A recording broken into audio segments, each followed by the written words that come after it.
IKhanWhisper here, and today we're going to pick up with Sorcery Part 1.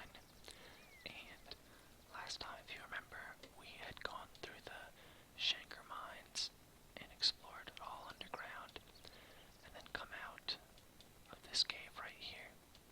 And it looks like we are just outside the next town of Kristatanti. So we're going to walk down the path and approach that now. The sun is now just past its zenith, and everywhere a dusty heat rises from the baked earth. You are worn out, almost to the point of physical collapse. You need food and rest, and no more trouble. Today has been too punishing already. You begin to think where you will stay for the night. Another night sleeping out in the open would be best avoided, but then you see a small village set into the hill. We definitely need that. We only have 2 stamina left. So let's soak it all in here. Smoke rises from the stacks. The houses are well set, with stone at their bases, and thatched roofs of grasses and thick leaves.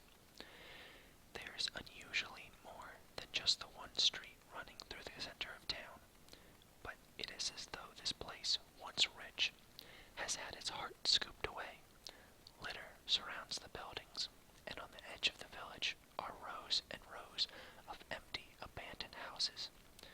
You continue your slow trudge along the path, and we can actually avoid the village over here as well, but let's see if we can get to an inn or something and take a legit sleep. You walk into the village. Young hill dwellers pass you and stare at your strange clothes. You nod back respectfully. Let's creep on him a little bit. Oh, I saw an inn pop up over here. Their own attire is rough by comparison to your gear. They wear their hair long, but piled up on their heads. These people are ghastly poor. The village is like a ghost town, here on the knife edge of the backlands. So we can talk in an alehouse or rest in an inn. Let's see if we can do both, hopefully, but we'll do that first.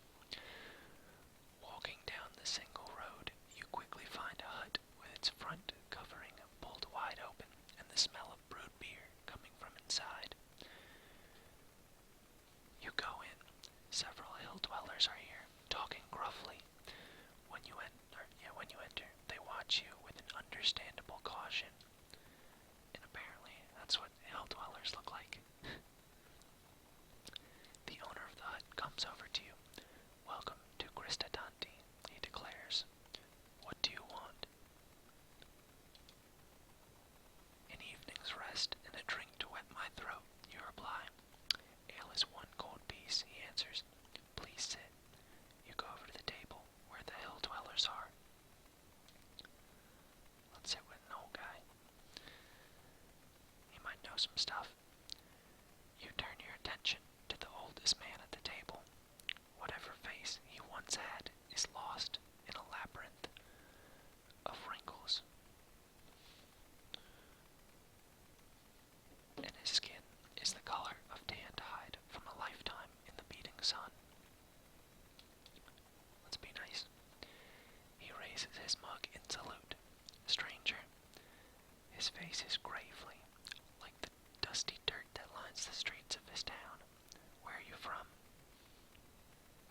I guess there's no reason to lie right now. "I come from Analand," he nods. Well, that should have been 2 separate sentences. "I come from Analand," he nods. "Not many has crossed through the Kantapani gate in either direction, if you know what I'm saying." "Okay, I understand you." He grins and picks his teeth with a fingernail. "They say there's a war coming, something to do with a crown." Let's see what he knows about it and not give too much of our own hand away. "A crown?" you ask cautiously. "The crown of kings," he says. "They say it's how a leader leads. Without the crown,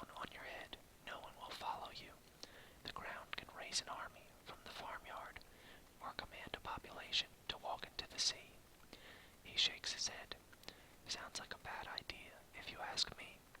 But if someone's got to wear it, I'd rather they were in Analand than Mampang. You sip your beer. The old man exchanges glances with the younger man sitting opposite. Let's ask him about the area. Can you tell me something about this region, you ask? Kristatanti, certainly. I'll tell you that around here, we're always glad to help out strangers. Tell me what lies beyond this town. Beyond Kristatanti, there are two paths, he says. One takes you past Aliana's home, and you will need your wits about you if she's there. The other leads up into the hills, and Liaki, domain of the Great Ones. Either way you choose, I wish you luck of Sindla on your journey. Who is Sindla? God of hopeless causes, the man replies and laughs. The crowd in the inn is starting to thin out. You finish your beer in a single draught and get to your feet. You make to leave the inn, and the owner stops you, holding out his hand. Okay, we got enough gold from the mines. You pay him. Do we get a ration out of that? I thought I saw that flicker too, but I don't know. You pay him his gold piece and step into the street. You look this way and that, trying to decide what to do next, when you realize the old man has joined you once more. Here's the ration. He grabs your shoulder and presses a fruit into your hand. Bamba, he declares through fermented breath. I grow them myself, good for the stomach. He pats your belly and walks away, swaying slightly. You turn the old man's gift over in your hands. It is a thick, rinded fruit that keeps well and will be highly nourishing when you decide to eat it. Its only drawback is its incredible weight. It is now evening and time to sleep. So, let's sleep in the inn, since we're in town already. You stop a passerby and ask for an inn, and they lead you there directly. The woman who runs the place stands in the doorway with her arms folded. Are you from the king? She demands.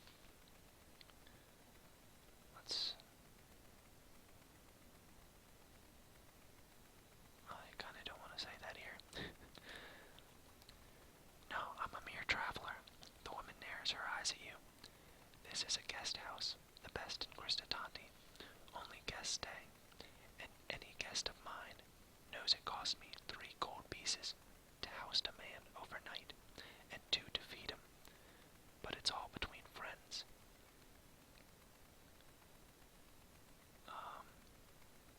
Let's just take a room.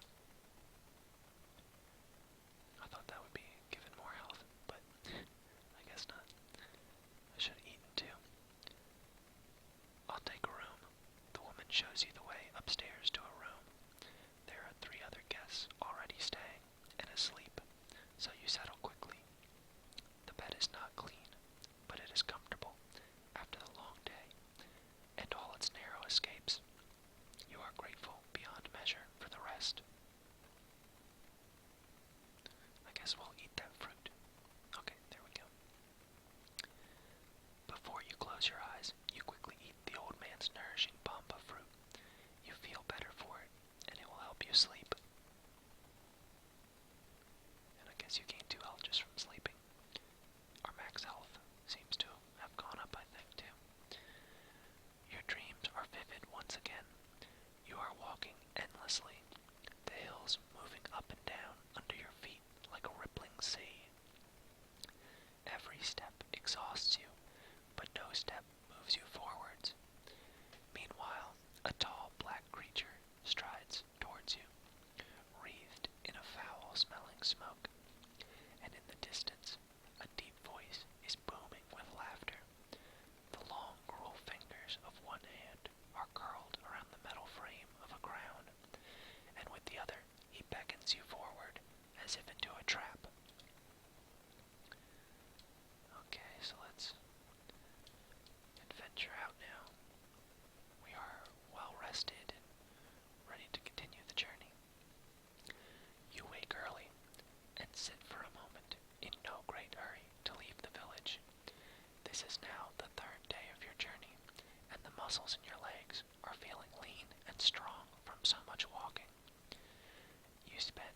short while, enjoying the peace, then unhurriedly collect your possessions and set off along the path.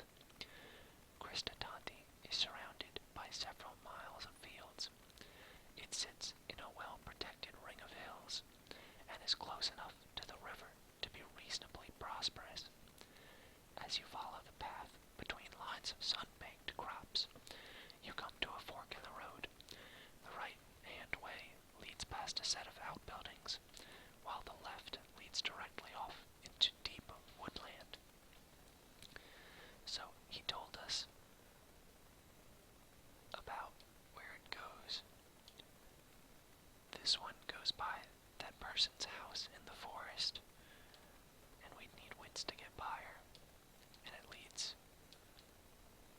I guess eventually they both lead to the same place here. But this one has old ruins in it, and that sounds pretty cool. It looks like there's a cave here too. So, I think that sounds cool to me. So let's journey on here. You glimpse a few people at work by the buildings. There will be precious little company on your journey, so you should take it while you can. Approaching a low wall, you see a blind beggar, sheltering in the shade, with his hand held outstretched. He hears you approach, and clicks his fingers. Alms would you, for love of Sindla, alms. Let's look at him first. The man is a sorry sight. He is skinny and sparsely clothed, and his eyes are painted with a dark dye to indicate his blindness for all to see. Please, sir, I wouldn't ask if I didn't need to. Used to be a gowler. I don't know what that is, actually. Now I don't. See, please. What happened to you? Red eyes, he answers, and won't say any more. We'll give him a coin. You place a coin in his outstretched hand. You are kind, traveler, the beggar says. He feels over the surface of the coin, then bites down on it. Why me? This is a gold piece. You are too generous to a poor, sightless beggar. You'll get me killed if anyone knows that I have it. The beggar beams up at you. Look after yourself, you say, preparing to walk away. Wait, he calls. One moment, please. He begins to scrabble around, feeling over his body, as if looking for holes. Eventually, he cries, "Ah," and pulls out a copper key, which he holds out to you. What is that? You ask cautiously. Years ago, I lived in Koray, he explains. Koray was my home, and in the city port, I watched over prisoners in the gaol. Beware the red eyes in Koray, or my fate will befall you, and you'll be here with me, begging for your living. What are the red eyes?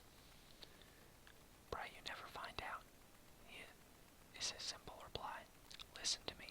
Koray is wary of strangers, but this key will help you if you be captured by red eyes. Trust old me. As the man talks, you step quickly out of the road as an ox cart whips past you, raising dust. It does not stop. Okay, we'll take it. You take the key and put it safely into your pack. Thank you, you say, then move on. You follow the path away from the village for half the morning. The walk is easy. It feels as natural as breathing to have the road move beneath your feet. Hard to believe you trained for this journey so long, now that you are on it. You climbed a little, tracing the side of a group of trees until you meet a fork in the road. You could continue straight on and upwards, or turn west a while. Kinda want to go through these ruins instead of cutting through the trees. So let's go right on in. You continue along the path, climbing. Your legs feel strong and lean. By the end of this journey, you will be built like a mountain goat. The afternoon progresses, long and easy. This place you are walking through seems thick with desolation, as if it was long ago abandoned. And then, as if to confirm your thought, you come across two enormous stone pillars, listing slightly either side of the road. They form a gate, but the gate is 3 times the height of a man. Let's look at them. Peering closely, you make out the faded remains of carved characters. In the old script, L and K, the remnant of a spell, of fortune perhaps, or of binding for these now fallen stones. So it had L and K. Wasn't there one that was like lock or something? We don't need that. Can you... Okay. Can we cast a spell if we want to?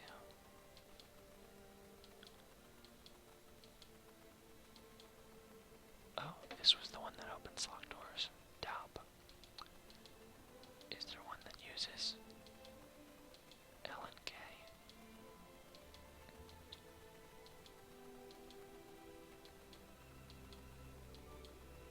I don't. I don't even need to turn the page really, I just have to click, but so I don't think there was one.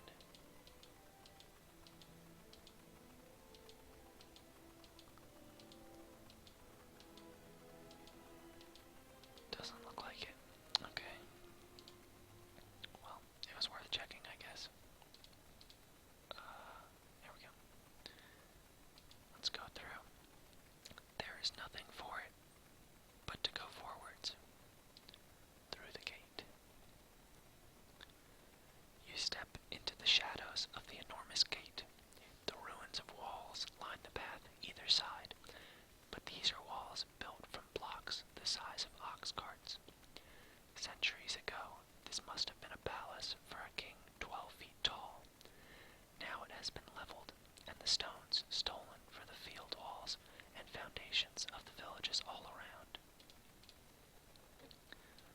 Let's investigate while we're here.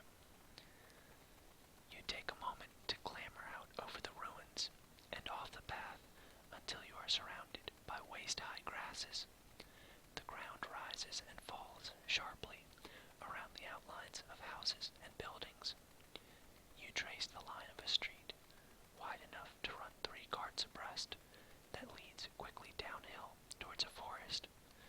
Once this place was rich and plentiful.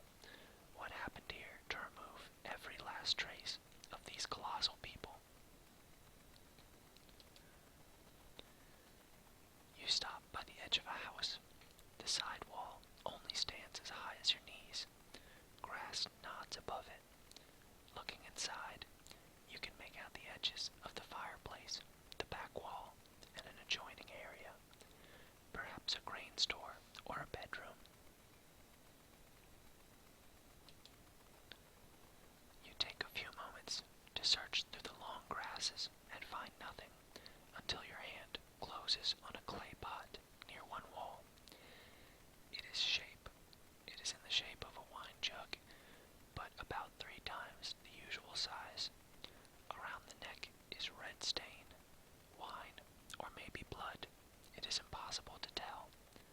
The base of the pot has been smashed away, perhaps by age, perhaps by someone unhappy with the contents. You leave the pot behind. You follow the line of the street down the slope of the hill. The further you go from the path, the more overgrown the ruins become, until you can barely make out their outlines at all. After a while, you are not following the street at all, but simply holding the same line. You approach the edge of a thick woodland. So I guess there wasn't much in there, but the game really wants me in this forest over here. But let's see what's going on in this cave over here. I thought there'd be more in those ruins.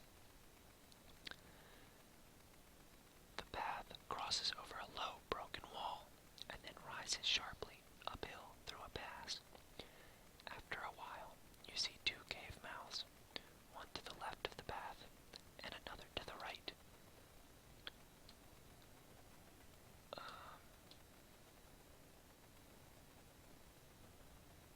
Let's go in this left one down here. The left-hand cave is a little wider at its mouth, but it is also not deep and appears to be empty. Rubble covers the floor, along with a few items that suggests someone lived here. A huge broken stool, a net with a wide mesh, and a large, human-shaped skull the size of a dog. This place was clearly home to a giant. Still, by the look of the skull, it seems that giant is long gone, so it should be safe to look around. Let's look at the net. You pick up the net. The squares are so large that a rabbit or deer would be able to run straight through, but they're small enough that they could catch an animal of about your size. Of course, you'd cut your way out of such a trap in a moment. You roll the net up and put it in your pack. Next, you turn your attention to the giant's skull. There's no trace of flesh remaining on the bone, and the eye sockets are dull and empty. No one has lived in here for a long time. The top of the skull has been knocked about a bit. There's a crack in the top, and most of the teeth are missing. There are only 2 teeth left in the jaw.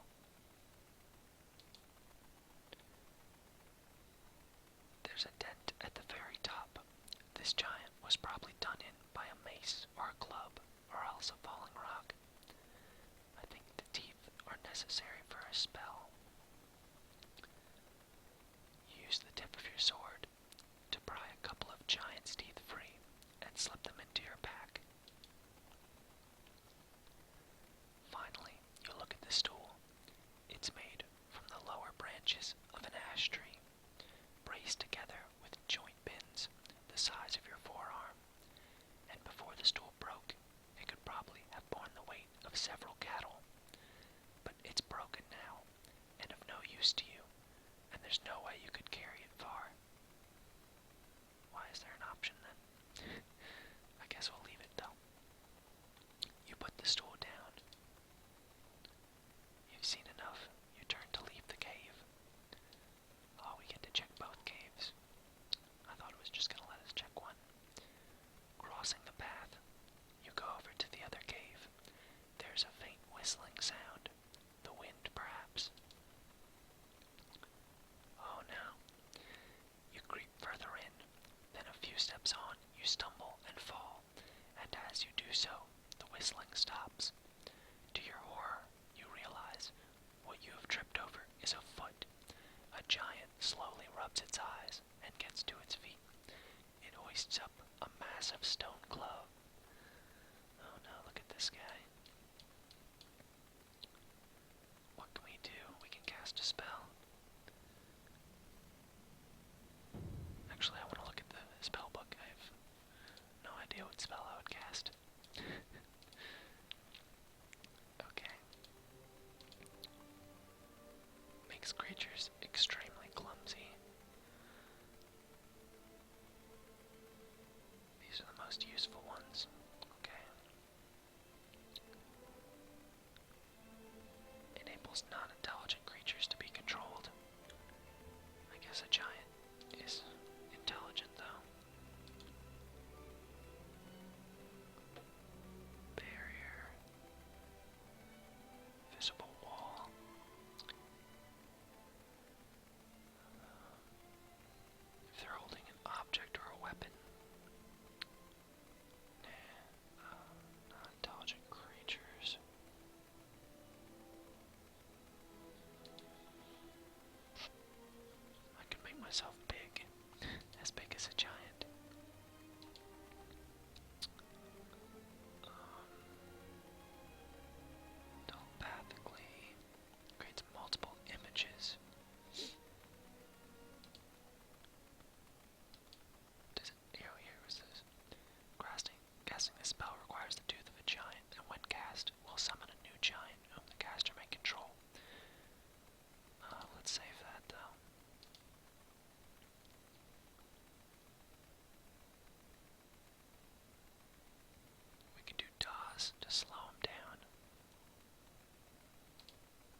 should have used that when I was falling in that cave, but oh well.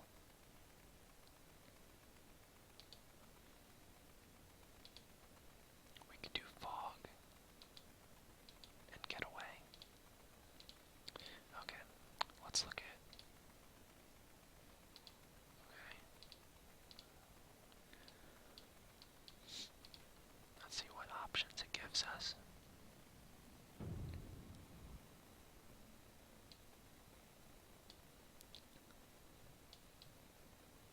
Doesn't look like fog is an option. What was the one that makes you big? We could try that.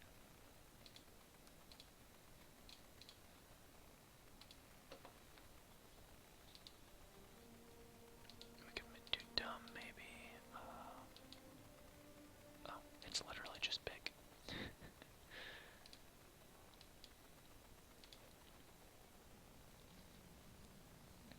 So let's see. Is there an I in here? Oh, we could. Is there a G? We could totally do big. Let's make ourselves big. Unless it. What? Oh, here we go.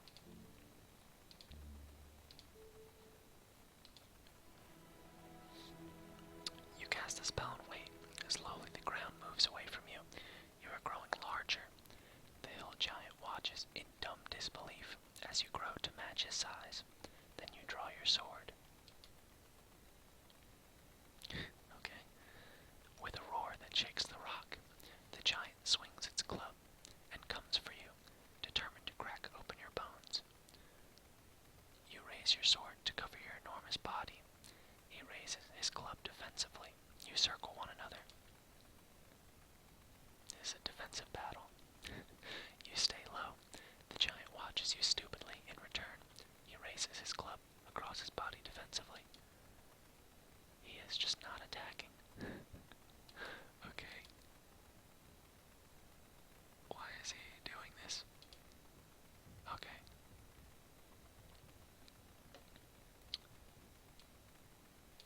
I guess we'll put some power in this.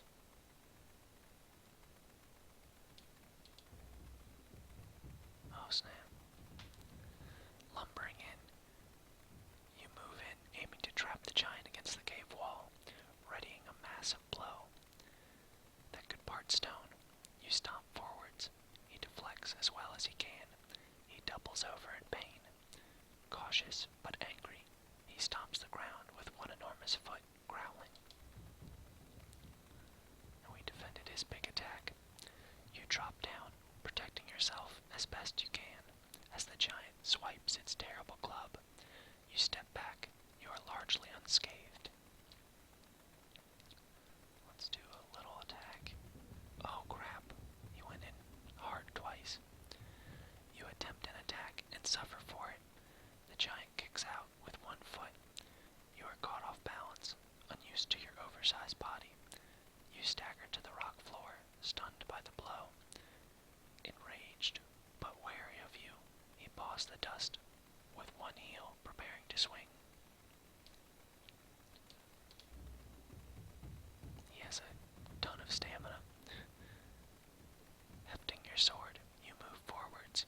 Stamping forward, you aim for his heart. As the giant swings for your head, the hill giant stumbles suddenly. He is weakening. His eyes follow your movement cautiously. Expecting a storm, you raise your guard. As the giant lunges, you turn the blow with your sword. Much more of this, and he'll be using your bones to pick his teeth. Okay. Oh, he defended. Lumbering in, you move in, thundering across the floor. You thrust a straight lunge towards his eye. The giant flicks your attack neatly away with his club. He is left breathless, but otherwise unharmed. You drop down, protecting yourself as the giant swings its terrible club. You duck and roll. Oh wow.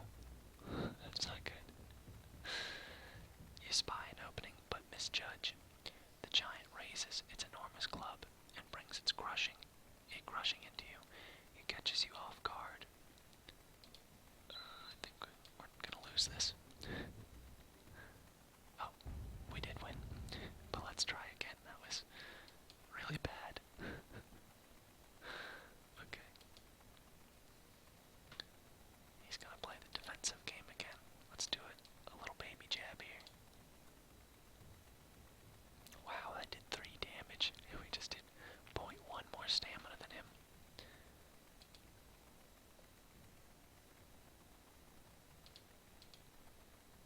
Oh, he keeps doing these little baby jabs. Dang it. There has to be a big one coming in. There it is. There it is.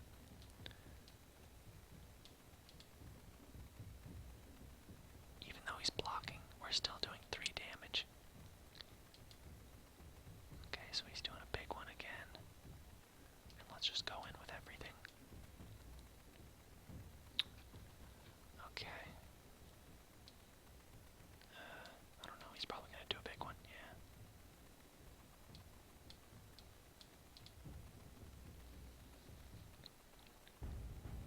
Okay, I was confident, but we were fighting a giant, so I think that's acceptable. We didn't suffer any more damage than 1 at a time, so. Lumbering in, you move in, readying a massive swing that could cleave stone. You pound for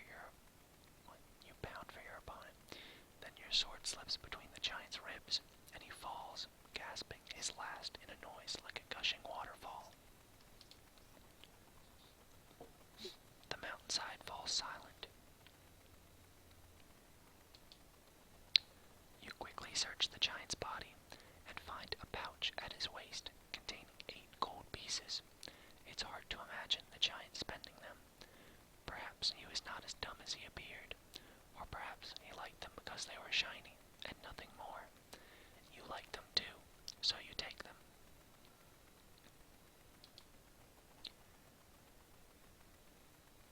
You step over to the body. The giant is dead. His eyes stare open, and his mouth is wide, mid-roar, showing his teeth. You pass a hand over his eyes to close them. You explore into the depths of the giant's cave to see what you can find. At the back of the room, you find a large loaf of bread. It's too big to carry, but you could eat a little from it. There we go, we get some health back. So really, we only lost 3 stamina, I think. You tear away the crusts with your sword, and then eat a few handfuls from inside. It's fairly nourishing, if not pleasant. Time to move on. You hurry out of the shadow of the pass. Now we're turning downhill.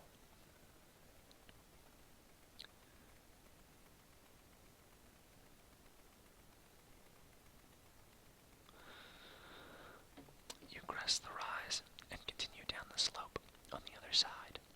You pass out through another gigantic gate and into a barren mountainside. And only one way to go, approaching Trumpus. The path trips and slides down a steep, scree slope, and then emerges onto a sudden plain, as if the forest had been scooped away by a gigantic hand. A river trickles thinly between short grasses, and by its banks stands a tiny village. Where's the fun in avoiding villages? Oh no, we don't want to rewind the story. What is this?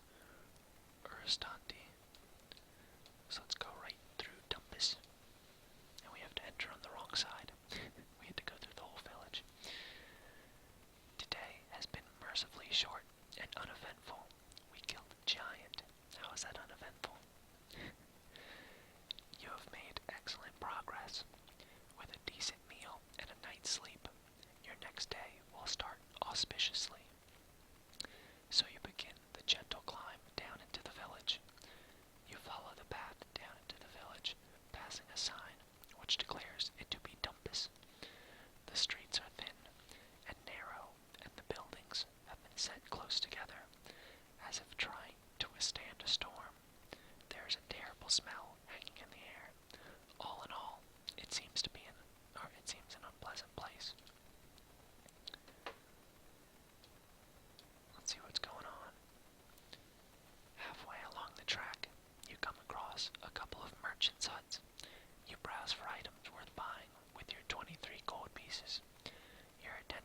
is taken by a finely woven skull cap, a finely crafted sword, and a small bag of provisions.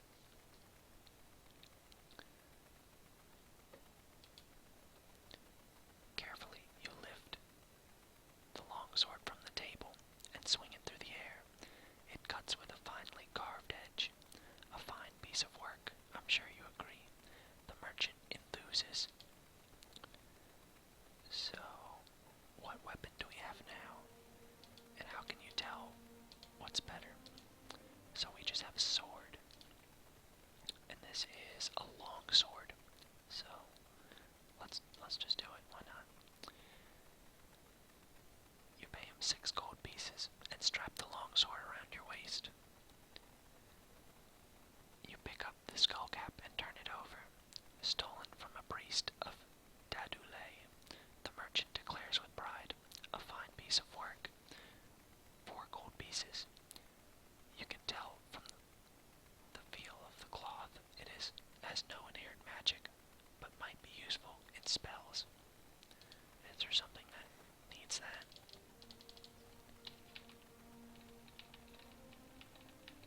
Let's look. Holy water, no. This is the most formidable spell in lore. What?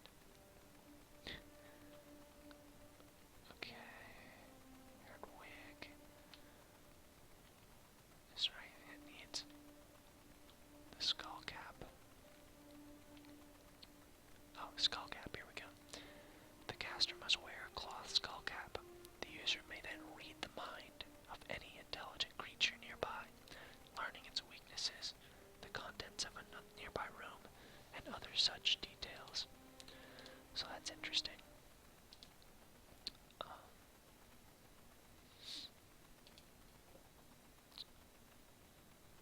Well, I guess we're not buying it then. You examine the bag of food. There's about enough to last 3 days. 6 gold pieces, the merchant says. That's reasonable, I guess. You nod to the merchant. The merchant smiles. Is there anything else I can help you with?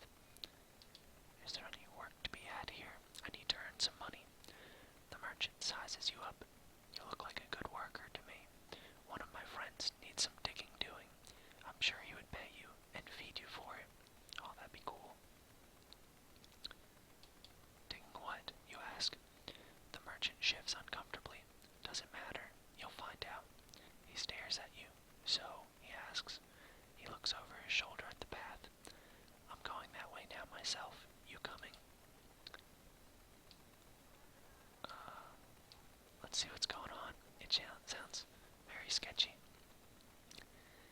He leads you to a house on the edge of the village and introduces you to the householder, a stout man who is probably incapable of lifting a spade, let alone digging with it. What is it you need doing? Cesspit, the man replies. Out back, needs digging. How much? Well, the man replies, it's pretty urgent. The old one's overflowing. How much money, you demand? 3 gold pieces, he replies. Okay. I'll get started. The spade's out back, he replies, with a jerk of his thumb. You walk through the man's house, into the back garden. The smell is terrible. The job is not just to dig a new cesspit, but to dig over the old one. And it's going to be several hours' work. That'll probably take the whole night. Oh, so we're not going to get to sleep. You collect the spade, which stuck in the ground by the hole. You begin digging a new hole and tipping the earth into the old hole.